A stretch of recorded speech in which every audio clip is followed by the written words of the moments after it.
Welcome back to the channel, everyone. Today is another special day and we finally get to talk about another Nintendo console, and it's been about at least like 24 minutes since the last one I talked about, and that's too long of a time, bro, I'll be honest. And we get to talk about a console that was actually one of my most viewed console videos at one time, like back in like 2016, and actually at a time it was one of my most viewed videos back in 2016, which is insane. And the fact that I remember that is pretty weird because I have like really bad memory. But the Nintendo DSi is one of those really cool consoles that honestly in a way is kind of funny, but also at the same time it kind of brought a lot to the table in a way. And funny enough for me, and this might just be me, but when I typed in Nintendo DSi XL on my search bar, not even typing in 2019 reviews, on the video tab, my videos are the first 3 videos that showed up for me. Now that could be wrong, that could be totally just me because of my cookies or something in my browser, but if that's really the case, then Google, you need to send me more money for advertising my things like that. But the Nintendo DSi and the DSi XL actually came out at different times technically. The DSi came out in 2008, the DSi XL came out in 2009, and this was really just a bigger version of the original Nintendo DSi. Now the funny thing is that same concept is kind of going on really in every demographic in phones and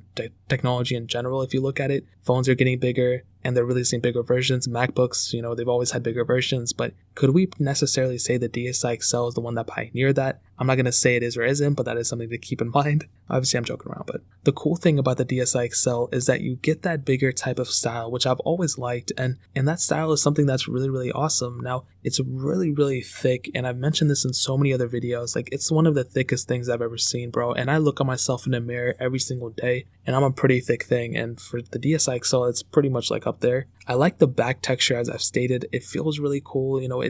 I don't know how to describe it. I've described it as like a matte silver kind of thing, but that doesn't make any sense. It's like some matte texture, so I don't know what it is about. Now, there is a camera on the front and the back on this thing, which is cool. I don't know why you'd ever need it, and it's probably like the worst camera I've ever seen in a thing, but I guess you have that capability, which is cool. Now, one cool thing about actually when you flip it open is, and the DSi didn't have this, but it actually clicks in place. So when you fold it open, it like clicks. It reminds me of like a kickstand kind of thing. But also at the same time, that hinge can get very loose. And I've seen DSi XLs that have very loose hinges. The DSi, as far as I know, the smaller one does not have that problem or even has that capability of clicking in place. But it's really not that big of a deal, and it's a feature, but it's kind of a weird thing, about being honest. And the thing I really like about it, the buttons, so when you click them, they're very clicky. You can do many things with them, I guess. I don't even know what I'm trying to say. But the buttons and the controlling of this thing are very cool. They're very similar to the original Nintendo DS and the DSi, but they're just a little bit more clicky. I don't know how to describe it, but that is something I really do like. Now, when you look at the screens, I'll be honest, the screens aren't like the best looking things in the world. They're very, very pixelated. The original Nintendo DSi and even the Nintendo DS Lite actually have pretty good screens on them.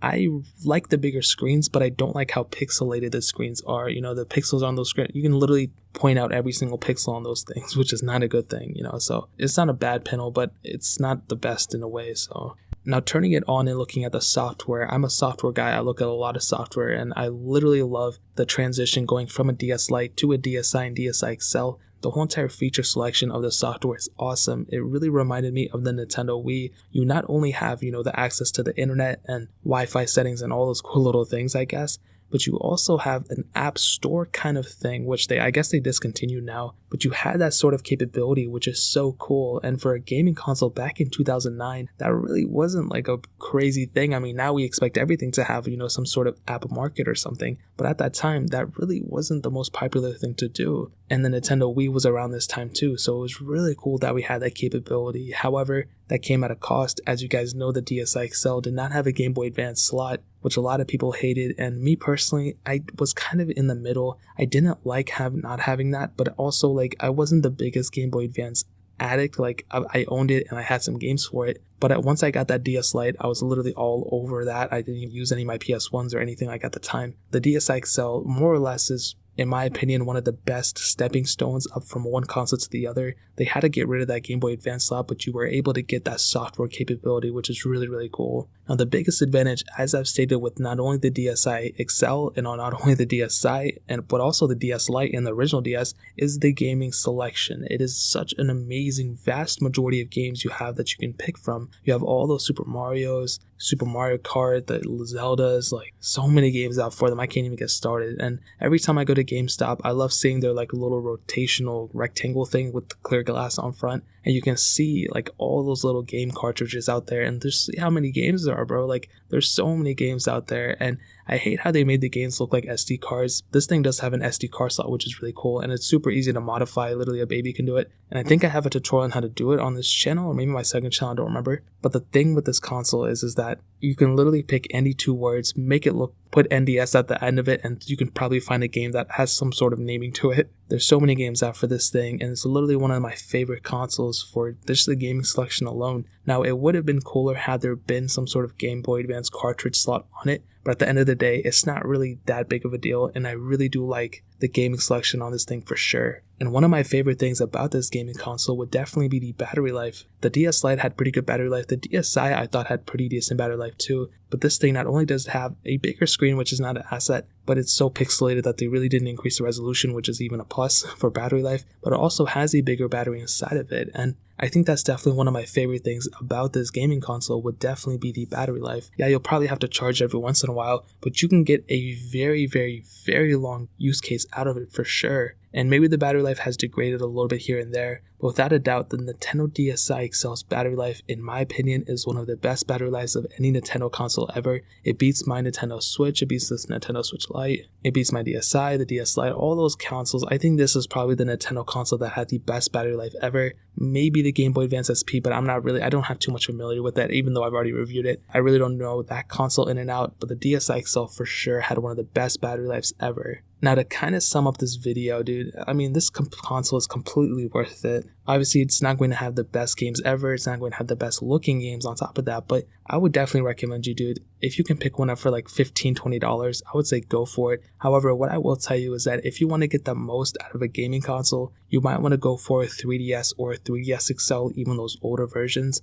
And the reason I say that is because most of the time than not, those consoles will not only give you more features at the end of the day, but it'll give you just more to do, which kind of goes in with the features. There's more games for it. Some games are still being developed for it. And at the end of the day, you don't want to kind of be setting yourself up for a console that's not getting supported. It doesn't really have much going for it anyway. We've seen those things of Nintendo saying the 3DS and the 2DS XL, it's not, ending the line. The Switch and Switch Lite are not taking over that Nintendo 2DS and 3DS lineup. And there's still some life left in it for sure. But you might be better off getting a 2DS and 3DS. And I'll give you a quick little rundown. The DSi XL, I purchased this one, I think back in 2017 for about $50, $40, somewhere around that price tag. You can definitely pick up a 2DS or 3DS XL right now in 2020 for about $50, $40. Like, it's not going to cost you that much money. I picked up that one red black 3DS that I show in my videos sometimes. I picked that one up for like $40. Like, it did not cost me that much money at all. And that one definitely has way more features on it than a DSi XL. But at the end of the day, if you just want to play Nintendo DS games, the DSi XL is the best way to go. But if you want to have that more capability, the 3DS might be the better way to go, or the 3DS XL. But at the end of the day, I think